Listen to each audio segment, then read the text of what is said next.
Halo semuanya, Assalamualaikum warahmatullahi wabarakatuh. Jadi saat ini sedang viral dibahas terkait ada dua kategori KPM yang akan diprioritaskan untuk pencairan bantuan sosial tahap kedua di tahun 2025 ini.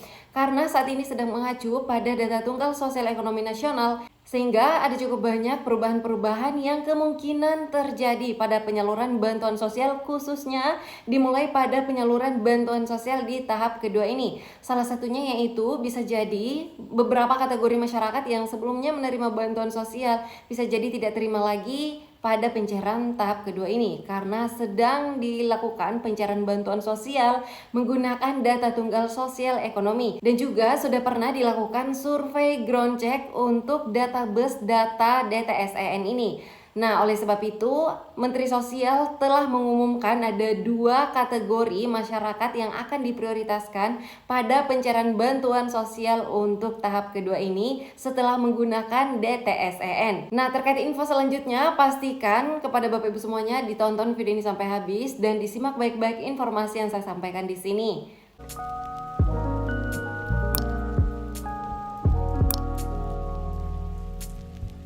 Baiklah, selanjutnya ini dia terkait informasi dari pusat langsung yang disampaikan oleh Menteri Sosial Gus Ipul.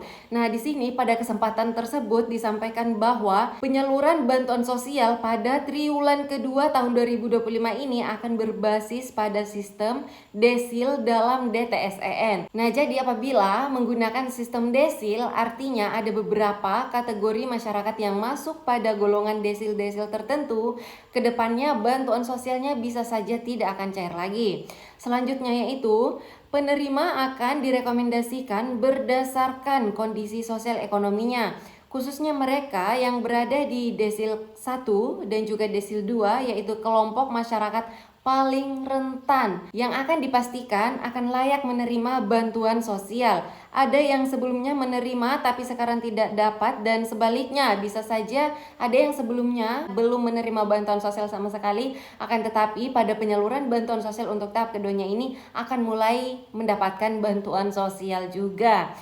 Nah, selanjutnya yang akan dipertanyakan oleh masyarakat adalah bagaimana caranya untuk mengetahui masyarakat yang masuk pada kelompok desil 1 dan desil 2 serta desil-desil selanjutnya.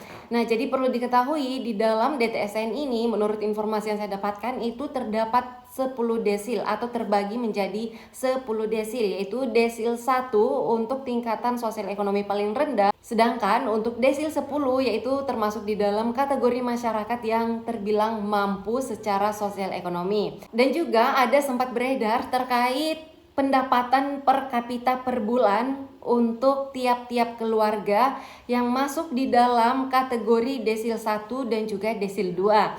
Nah, berikut ini ada beberapa tabel ya, akan tetapi untuk keakuratannya ini juga belum bisa dijadikan patokan karena yang menyampaikan informasi ini bukan dari media resmi Badan Pusat Statistik. Akan tetapi ini bisa dijadikan acuan sementara untuk mengetahui desil 1 dan desil 2 termasuk dalam kategori yang mana.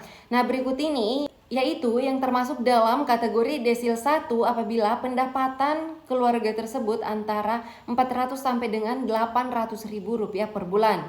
Nah, ini yang termasuk di dalam kategori desil 1. Selanjutnya untuk desil 2 yaitu keluarga yang memiliki penghasilan antara 800 sampai dengan 1,2 juta per bulan, dan begitupun juga dengan seterusnya.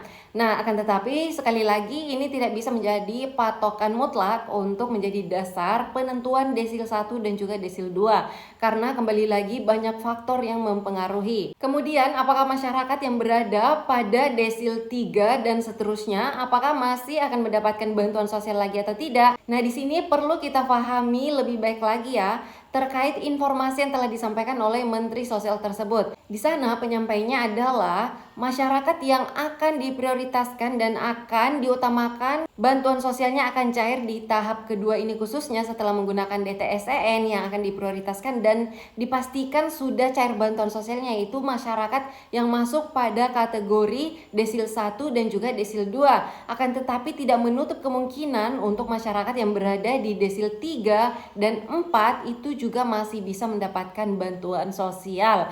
Karena untuk bantuan sosial ini ada kotanya. Jadi misalnya nih, sudah diprioritaskan pencarian bantuan sosial diberikan kepada masyarakat yang masuk pada kategori desil 1 dan 2, akan tetapi untuk kota bansosnya itu masih ada karena kota bansos PKH 10 juta KPM, sedangkan untuk kota bansos BPNT program sembako yaitu 18,8 juta KPM. Nah, apabila masih ada kotanya, maka akan diambil dari desil ketiga, desil 3 tadi untuk menjadi peserta penerima bantuan sosial ini. Nah, nanti apabila kotanya ternyata masih ada nih, nah barulah diambil lagi untuk kategori desil keempat. Jadi seperti itu terkait gambaran umumnya untuk mengetahui prioritas pencairan bantuan sosial untuk tahap keduanya.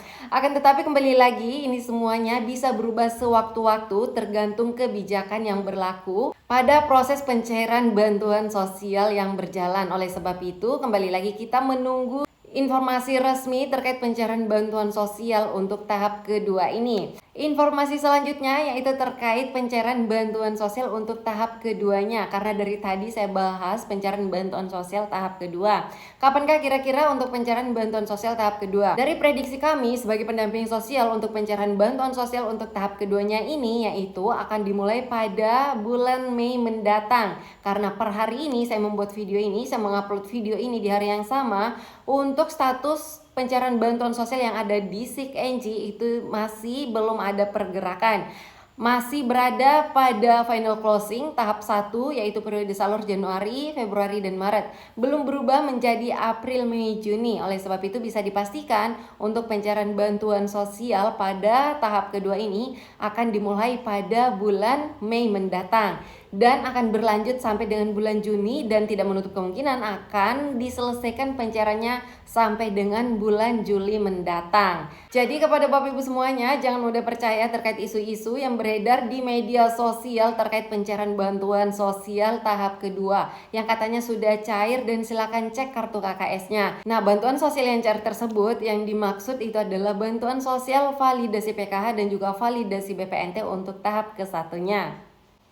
Baiklah, sekian informasi yang dapat saya sampaikan di video kali ini. Terima kasih yang sudah menyimak video ini sampai habis dan semoga saja untuk bantuan sosial tahap keduanya akan segera ada hilalnya. Dan jangan khawatir, ketika saya sudah mendapatkan update melalui SIKNJ sudah pasti langsung saya informasikan berita update-nya melalui channel ini. Oke, terima kasih sekali lagi dan sampai ketemu lagi dan saya di video selanjutnya. Wassalamualaikum warahmatullahi wabarakatuh.